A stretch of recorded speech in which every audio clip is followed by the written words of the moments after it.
With that, I'd like to begin with our Shine program. I'd like to introduce Mr. Brian Maughan. He is an Oklahoma County Commissioner and the founding member of Shine. And then Miss Erin Moore, if you could pop up and wave to everybody. She is the field representative whose card you will find enclosed in the Shine materials for contact reference. Commissioner? Thank you.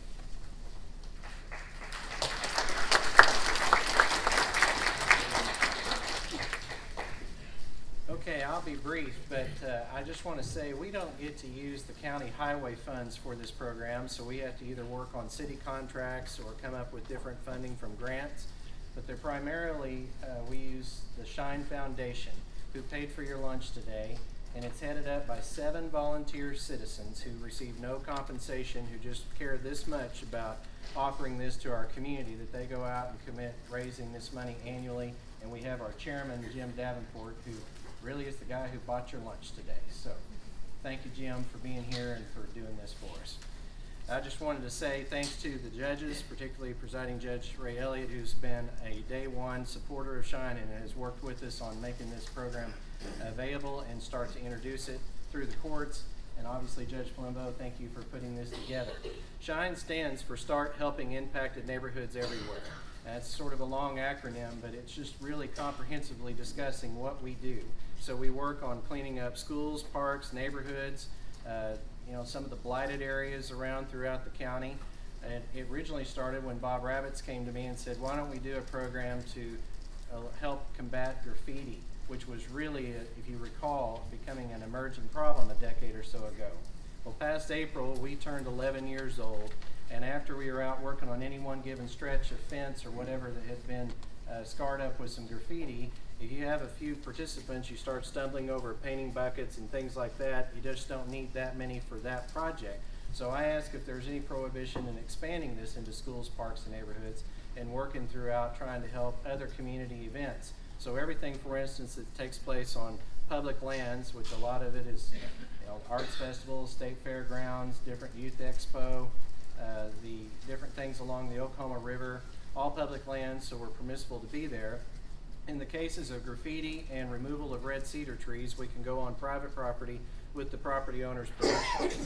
So I would say to you now, the number one call that we tend to get is the cleaning up of debris that is created by several of these vagrant camps and things that are really expanding that we've seen a huge explosion of here lately.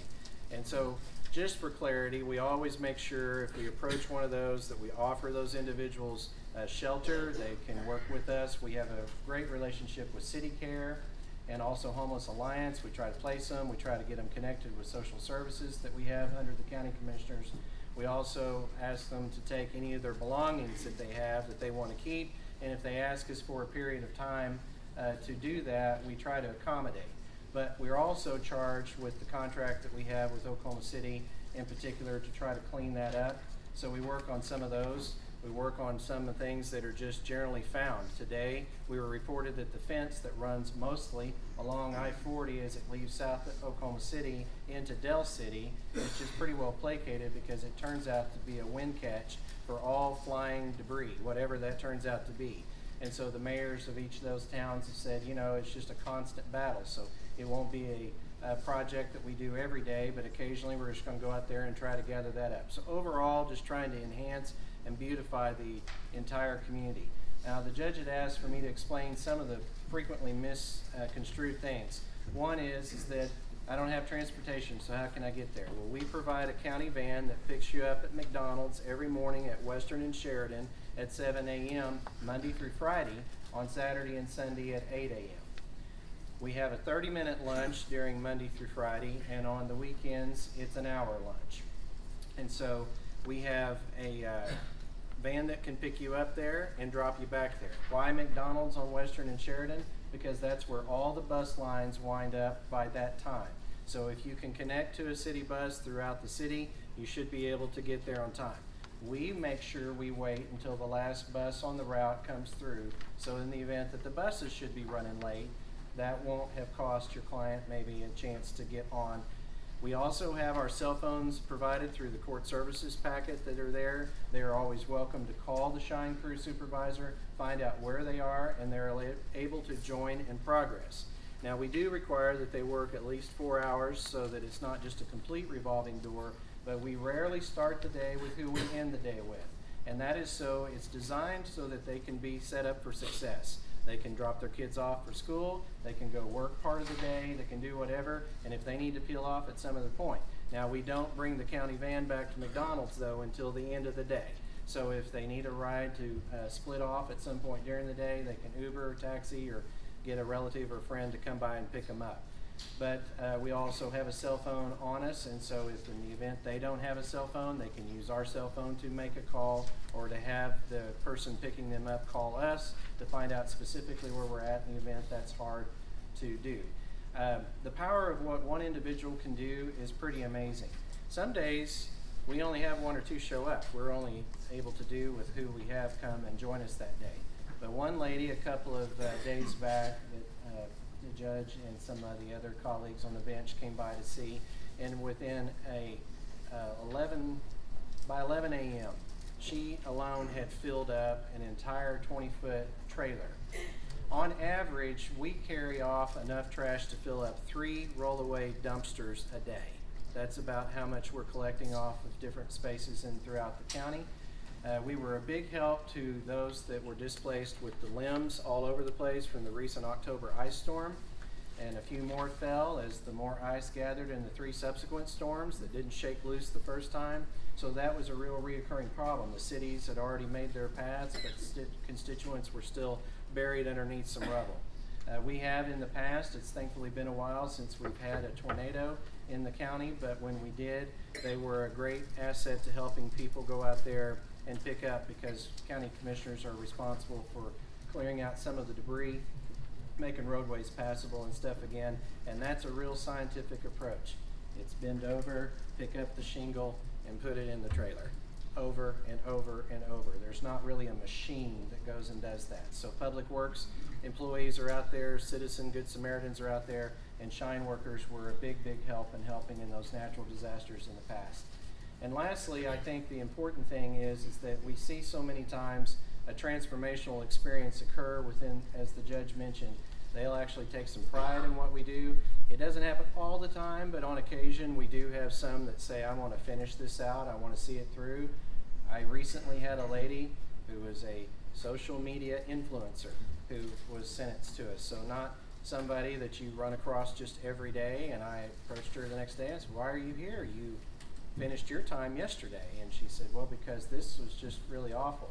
In that particular case, we had exposed what we really believe was a pedophilia camp, where they were bringing in the kids, and there were some shanks and some mattresses there, and lots of little girls' panties and boys' boxers, and evidence that that definitely was going on there. And she just said, I have a daughter, I'm a single mom, and if I do anything today that keeps one kid from being traumatized, molested, abducted, or whatever, because really if we just clean up this whole area and clean out the sight line and make so those hidey hole spaces just aren't so readily available, it at least eliminates an opportunity zone. We can't necessarily banish those that are doing that kind of a thing from the earth, of course, but really eliminating the opportunities where that occurs, because so often it's next to a school, it's next to a park, in places that you just wouldn't believe, because over here it's completely cleared out.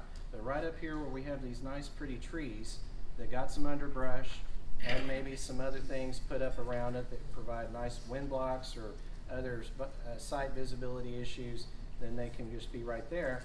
And it works out, and particularly that we find those often in downtrodden areas where a lot of times parents are dropping their kids off. They're probably working class folks, and then they're coming back at a later juncture throughout the day and picking them up. And so they are there unattended, maybe though with another group of kids, but not having necessarily a adult there for every child who's watching that particular child. So we really focus on those. The biggest cleanup effort to that recently was along the Oklahoma River, where you have the stockyards, where you have the trails that the bicyclists marathon often, and where they have makeshift soccer fields that unofficial leagues do because they don't have to pay a field fee at some of the nicer locations. And there are hundreds of kids that will frequent that, particularly this summer. And so we were uncovering tons of stuff. And then usually when we're there, we find stolen merchandise and drug paraphernalia, prostitution paraphernalia, and other things. And so by helping us get participants in this program, you're not only enhancing an opportunity, I think, really for them versus time and incarceration, which I think is just time wasted for everybody. And then you're also giving the community for a huge boost. I think that's my 5 minutes, and if you have any questions, I'm happy to answer. Bonnie. How much does it cost the participants? There has been a fee established by the legislature for $25, but I will tell you most participants do not pay, and we still accept them. Is that per visit or just to sign up for the program? That's for the entirety of the program. It's fee like number 83 out of 89, I think, on there, and so normally those are paid one by one chronologically, and they never usually get down to us. So that's why Mr. Davenport and others help raise money for the program. Other questions? I don't understand that one. Sorry, Brian. Yes, ma'am. $25 when is it assessed? Do you need their court costs or? Uh-huh. Okay, so every time somebody gets sentenced to Shine? One or is time. it just one? One time. I'll just tell you also real quick that your non-navy colored file folder was basically arranged. I went and met with each of our presenters, and so here is the contact card for if all else fails and you have no idea what we just said, but you think it might be a good idea, call Erin. She'll help you. This is, it starts with what the building looks like, where your client needs to go, and some information materials. On the right-hand side, you will see former forms that were for weekend community service with the county jail or weekends to serve in the county jail, that if you choose, we and the defendant qualifies, can now be used for weekend Shine and the regular Shine program, and then the applicable authority. So that's kind of the lawyer-specific materials. Thank you, and thanks to Aaron and Mike Drake and Charles from my staff working with Stephanie and the judge to put this on.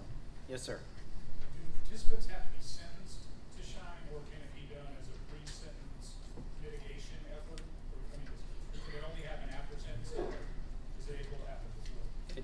It currently needs to happen as a court sentence, yes, sir. Thank you, Brian. Thank you.